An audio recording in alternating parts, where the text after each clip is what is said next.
د پری عمرو د پری حجونو والا خبردار شئ ملګرو د دې لږ سره چې کومه واقع راغله ده نو تاسو به هم په ژړا باندې مجبوره کړي یار د دې سره چې کومه فراډ شوی دی که نه نو ټول خلک به حیران شي یار ویډیو مکمل وګوره یاره زه هم ډېر زیات خفه کړم چې دې کس سره داسې واقعه راغله که نه چې تاسو به مکمل طور باندې په ژړا مجبوره شئ ملګرو ریسټ چې تاسو ته نوجوان ښکاري دا یو پاکستانی دی او د یو غریب خاندان سره تعلق ساتي و دې ته د عمرې اپر راغلی و چې ته راشه که نه په تا باندې پرې عمره کوو نو دا هم ډېر زیات خوشحاله وشو او دا چې دی نو د دې دا خواهش و چې زه عمره وکړم ملګرو چې کله دا لاړ که نه او دې خپل سیسټم رډی کړو دا چې دی نو د پاکستان د ایرپورټ ته ورسېدو په هغه ایرپورټ خو واغوښتو د هغه نه پس دا سعودي عرب ته لاړ او د سعودي عرب په ایرپورټ چې دا چې دی نو کوز شو نو هلته چې دی نو چیکینګ شروع وکړو نو دې کله چې بیک وکوتو نو دې په بیک کې منشیاتو د نشې څه سامانو نو سعودي چې کومه حکومت دی نو هغه چې دی فوراً چې دی نو دا یې ګرفتار کړو او دا چې دی نو جیل ته یوړ دا چې دی نو اوس د سعودي عرب په جیل کې دی ملګرو ځکه چې دې غریب هېڅ قصور نه و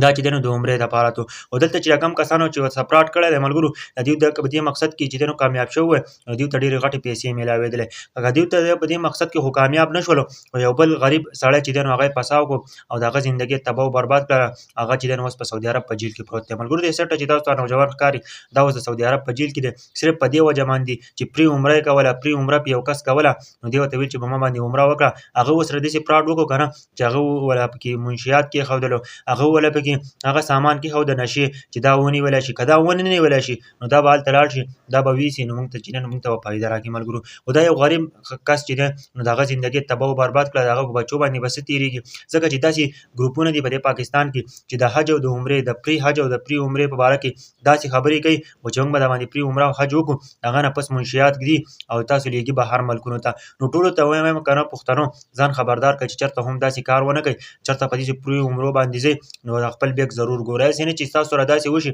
او ټوله زندګي مو بیا د سعودي عرب په جیل کې وي ځکه چې دا خو پاکستان نه دی پاکستان کې بیا هم تر آزاد شي او سعودي عرب داسې سخت قانون دی که نه چې د هغه نه بیا ته نه شي آزادېدی ملګرو نو ټولو ته هم خواست دی که نه چې ډېر زیات احتیاط کوئ دا اوس د یو غریب انسان دی د یو هېڅ پته نه لګي که نه او په داسې قصه کې ګیر شوی دی که نه چې په منشیاتو کې په چرسو کې یا په نور څه سامان کې نو چې دا داسې هر څوک کې ګیر شي نو د هغه ډېره سخته سزا وي ملګرو نو ټولو ته هم خواست دی که نه دعا وله هم وکړئ چې الله پاک یې آزاد کړي ځکه چې غریب ته پته نه وه غریب ویل چې زه به عمره وکړم خوشحاله عمرې ته بل طرف ته دې ته پته نه وه چې داسې فراډ به هم پکې وي ملګرو نو ټولو ته هم خواست دی یاره ویډیو ورسره شیر کړئ ټولو ملګرو ته یې ورسوئ کمنټ وکړئ دې ویډیو په باره کې